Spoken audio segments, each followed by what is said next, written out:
বঙ্গবন্ধুর হাতে গড়া ছাত্র সংগঠন বাংলাদেশ ছাত্রলীগ অতীত ঐতিহ্যে সমৃদ্ধ এ সংগঠনের কার্যক্রম রয়েছে সারা দেশব্যাপী। বরিশালে মহানগর, জেলা, বিশ্ববিদ্যালয় এবং মেডিকেল কলেজের মতো গুরুত্বপূর্ণ ইউনিটের অস্তিত্ব রয়েছে সংগঠনটির।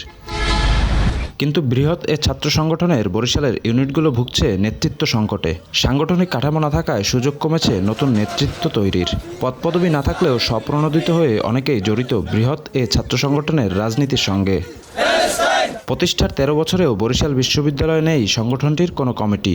অন্য ছাত্র সংগঠনগুলোর কমিটি থাকলেও ছাত্রলীগের কর্মীরা দীর্ঘদিন যাবৎ বঞ্চিত সাংগঠনিক পরিচয় থেকে।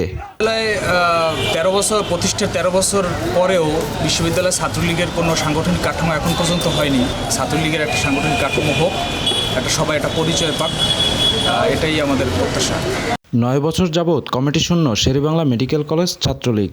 বছরখানেক আগে বিলুপ্ত হয়েছে বরিশাল মহানগর ছাত্রলীগের কমিটি। নিয়মিত কমিটি না হওয়ায় হতাশ এসব ইউনিটের নেতৃবৃন্দ। দেশের অন্যান্য যত মেডিকেল কলেজ আছে, প্রথম সারির থেকে শুরু করে শেষ পর্যন্ত সবগুলোই মেডিকেল কলেজে কমিটি হয়ে গেছে। আমাদের এখন কোনো কমিটি আসে না। আমাদের কমিটি দরকার কিন্তু কারণে আমাদের সাংগঠনিক গতিশীলতা বৃদ্ধি দরকার। দীর্ঘদিন বরিশাল মহানগর ছাত্রলীগের কমিটি নেই। সংগঠনটির সাবেক নেতৃবৃন্দেরও দাবি দ্রুত পরিচয় পাক বর্তমান কর্মীরা। আমি কেন্দ্রীয় ছাত্রলীগকে দাবি জানাবো অচিরেই এইসব ইউনিটে কমিটি করার মাধ্যমে ছাত্রলীগের নেতৃত্বকে বিকশিত করা হোক। তবে এসব ইউনিটে কমিটি গঠন প্রক্রিয়াধীন রয়েছে বলে জানান কেন্দ্রীয় এই নেতা।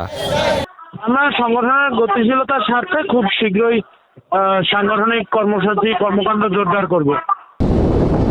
বরিশাল জেলা ছাত্রলীগের সর্বশেষ কমিটি গঠন করা হয়েছে ২০১১ সালে। সাংগঠনিক পরিচয়ের আশায় দিন গুনছেন এই অঞ্চলের হাজার হাজার নেতাকর্মী। শফিক মুন্সি, দেশ টিভি, বরিশাল।